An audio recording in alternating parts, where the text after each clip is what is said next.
all it took.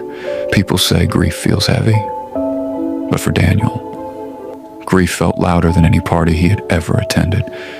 It followed him everywhere, into his sleep, into his dreams, into every quiet room, into every mirror.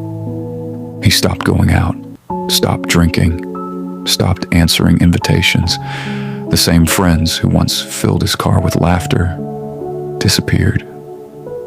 The music stopped, the lights faded, and for the first time in years, Daniel was left alone with himself, and he hated what he saw.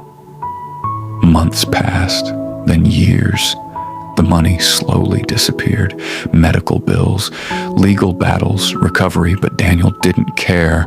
None of it mattered anymore, because the one person who loved him at his worst was no longer there to see who he was trying to become. Every Sunday morning, Daniel brought flowers to Grace's grave, white lilies, her favorite. He would sit beside the stone for hours, sometimes speaking, sometimes silent, sometimes crying so hard he couldn't breathe. "I'm sorry." Those were the words he said most, over and over, like maybe one day they would reach her, like maybe somehow sorry could travel farther than death. One cold afternoon, Daniel met a young man outside the cemetery gates. The boy reminded him of himself, same arrogance, same careless laughter, bottle in hand, music blasting from his car. The boy looked at Daniel and smiled. "Still young," he said. "Plenty of time to change." Daniel froze, because those were his exact words, the lie he told himself for years, the lie that cost him everything. Daniel looked at him and said quietly, "No." The boy laughed, but Daniel didn't. His eyes filled with tears, and his voice trembled.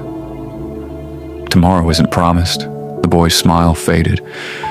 Daniel looked back toward Grace's grave, wind moving softly through the trees, flowers bending gently, and for the first time in years, Daniel smiled through tears. Because pain had finally taught him what pleasure never could.